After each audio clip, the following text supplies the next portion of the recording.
এর আগের অঙ্কগুলোতে আমরা অঙ্কের ক এবং খ অংশের সমাধান করেছি। এখন আমরা অঙ্কের গ অংশ অর্থাৎ বেতন সংক্রান্ত জাবেদা দাখিলা তৈরি করো এটি দেখাবো। আমরা জানি যে হিসাব বিজ্ঞানে জাবেদার একটি নির্ধারিত ছক আছে। ছকের মধ্যে কি থাকে? 5টি কলাম থাকে। প্রথম কলামে তারিখ, দ্বিতীয় কলামে থাকে হিসাবের শিরোনাম ও ব্যাখ্যা, এরপর খতিয়ান পৃষ্ঠা, যেহেতু খতিয়ানের উদ্বৃত্ত নিয়েই জাবেদা প্রস্তুত করতে হয়। এরপরে থাকে ডেবিট টাকা এবং ক্রেডিট টাকা। তাহলে আমরা এখানে এই ঘরটি অঙ্কন করে নিয়েছি। এটি করার পর এখন দেখো আমাদের বলছে যে বেতন সংক্রান্ত জাবেদা দাখিলা দেখাও। এখানে তারিখটি জাবেদার প্রথমে আসি। যদি তারিখ অঙ্কে একটা তারিখ দেওয়া আছে, ছিল বলছে যে দেখো 2025 সালের জুলাই মাসের। এইখানে তারিখটি হচ্ছে, তাহলে আমাদের লিখতে হবে 2025। কি লিখবো? লিখে দেবো যে এটি জুলাই মাসের। তাহলে জুলাই কত তারিখে হবে? এই বেতনগুলো কিন্তু সব সময় মাসের শেষে যেহেতু প্রদান করা হয়, বেতন বিবরণী প্রস্তুত করা হয় মাসের শেষে, সুতরাং জুলাই যে সর্বশেষ কর্মদিবস 31 তারিখ, তাহলে 31 তারিখ দিতে হবে। প্রথমেই আমরা আসি বেতন, যেহেতু দেব বেতন প্রদান করব, তাহলে বেতন প্রদানের জাবেদা কি? বেতন একটি ব্যয় হিসাব, তাহলে বেতন হিসাব হবে সবসময় ডেবিট। বেতন হিসাব সবসময় ডেবিট, এবং এই বেতনটি কিন্তু যেহেতু আমরা বেতন সংক্রান্ত করতেছি, তাহলে এটি হবে প্রদেয় হিসাব, হবে ক্রেডিট। প্রদেয় বেতন হিসাব হবে ক্রেডিট। এটি কিন্তু তোমরা একটু মুখস্থ রাখার মতো রাখবে। আমরা এই যে এখন এই বেতন হিসাবে কত টাকা হবে এবং প্রদেয় বেতন হিসাবে কত টাকা হবে, এই টাকা আমরা বের করব অঙ্কের, যেটা আমরা অঙ্কের দেখো খ অংশে যে বেতন বিবরণী প্রস্তুত করেছি, এই বেতন বিবরণীর টাকা দেব আমরা এখানে বেতন বিবরণীতে তাদের যে মোট উপার্জনের টাকা ছিল, দেখো এখানে খ অংশে 2টা টাকা ছিল, একটা উপার্জনের মোট টাকা পরিমাণ এবং একটা ছিল মোট কর্তনের পরিমাণ, এবং একটা ছিল নিট প্রদেয় বেতন। এই 3টি বিষয় ধরে আমরা বেতন বিবরণী প্রস্তুত করতে হবে। কি কি? একটা হচ্ছে তাদের মোট উপার্জন, এরপরে হচ্ছে তাদের কি মোট কর্তন, এবং আরেকটি হচ্ছে তাদের নিট প্রদেয় বেতন। এই 3টি মুখ্য বিষয় নিয়ে আমাদের বেতন সংক্রান্ত আমাদের জাবেদাটি প্রস্তুত করতে হবে। তাহলে তার এখানে বেতন হিসেবে কত টাকা দেব? বেতন হিসেবে তাদের যে মোট উপার্জনের পরিমাণ ছিল, এই যে 43,475 টাকা, খ নং অংশের যে মোট উপার্জনের পরিমাণ, এটা 43,475 টাকা। তাহলে 43,475 টাকা হচ্ছে তাদের ডেবিট, এবং প্রদেয় বেতনও হবে 43,475 টাকা। এখানে কিন্তু অবশ্যই তোমাদের মন্তব্য লিখতে হবে। মন্তব্যে কি লিখবো? মন্তব্যে লিখব যে মোট অনুমোদিত বেতন হিসাবভুক্ত করা হলো। এটি লিখে দেব আমরা। কি লিখলাম? যে মোট অনুমোদিত বেতন হিসাবভুক্ত করা হলো। এটি লিখবো আমরা প্রথম ধাপে।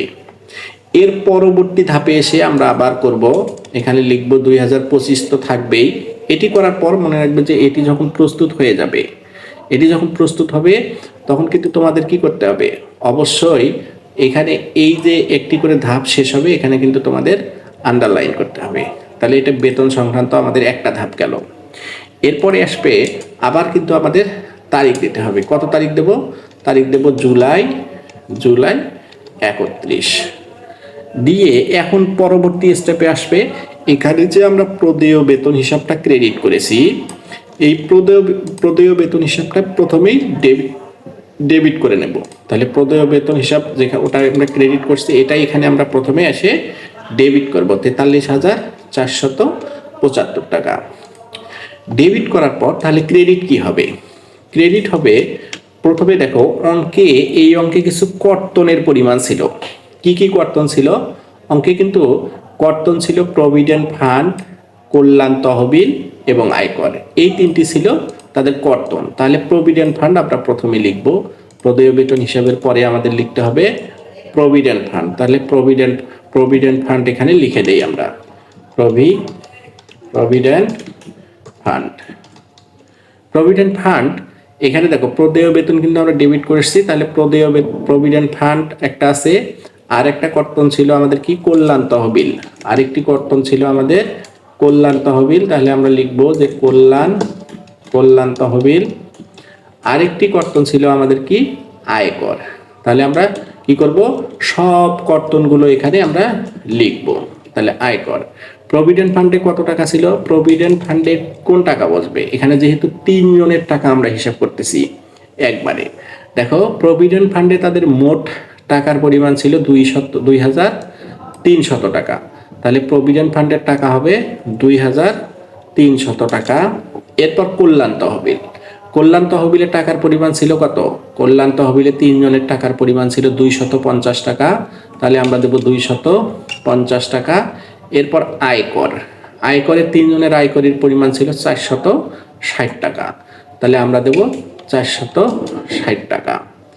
এই যে ডেবিটে আমাদের 43,475 টাকা হয়েছে, আর ক্রেডিটে হয়েছে মাত্র 23,250 এবং 460 টাকা।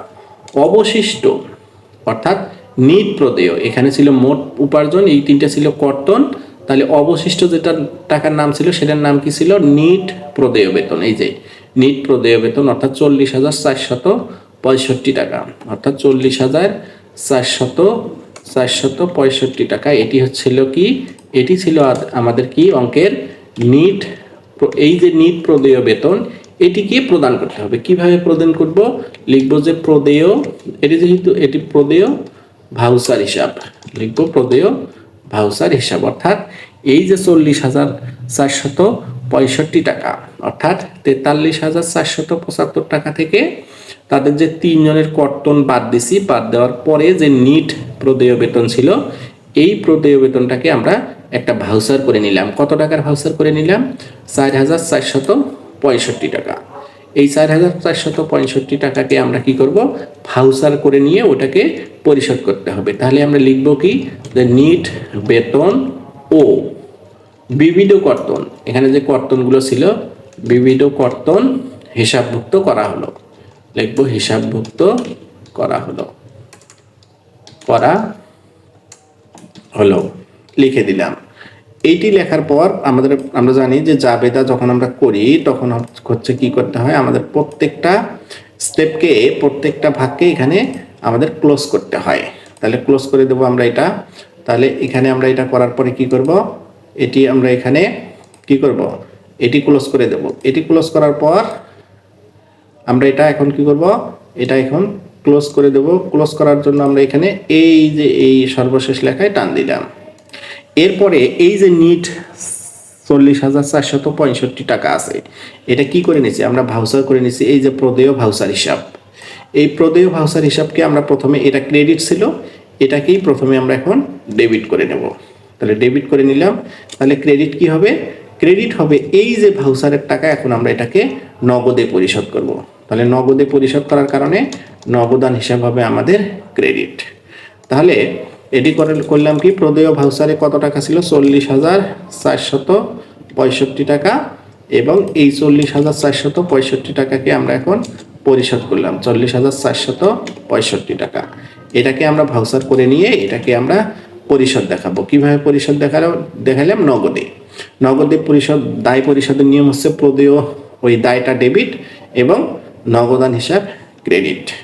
তাহলে আমরা এটাকে কি লিখবো, নিট বেতন কি করলাম আমরা, নগদে প্রদান করলাম, নগদে প্রদান করা হলো। এটা আমরা লিখে দিলাম যে নিট বেতনটা নগদে প্রদান করা হলো। তো এটি ছিল আমাদের, এখন বিষয়টা হচ্ছে, এটি ছিল আমাদের অঙ্কের মোট যে 3টি করণীয় বিষয় ছিল। এই 3টি করণীয় বিষয় আমরা ধারাবাহিকভাবে এই অঙ্কে আলোচনা করেছি। এরকম প্রত্যেকটি অঙ্কের সমাধান পেতে আমি অবশ্যই তোমাদের বলবো যে আমার চ্যানেলটি অবশ্যই তোমরা সাবস্ক্রাইব করবে, এবং সাবস্ক্রাইব করার ফলে তোমরা কি পাবে, নিয়মিত আমার চ্যানেলের সকল ভিডিও, হিসাব বিজ্ঞানের সকল তথ্য, হিসাব বিজ্ঞানের সকল ভিডিও তোমরা আমার চ্যানেলে পেয়ে যাবে। তাই তোমাদের আমি অবশ্যই আমার চ্যানেলটি সাবস্ক্রাইব করার জন্য অনুরোধ করছি। এবং আমাকে যদি তোমরা কোনো বিশেষ কোনো অঙ্কের সমাধান চাও, তাহলে তোমরা আমাকে হোয়াটসঅ্যাপে মেসেজ করতে পারো। মেসেজ এর মাধ্যমে আমি তোমাদের হিসাব বিজ্ঞানের যে কোনো অঙ্কের সমাধান করে দেব। তো ধন্যবাদ।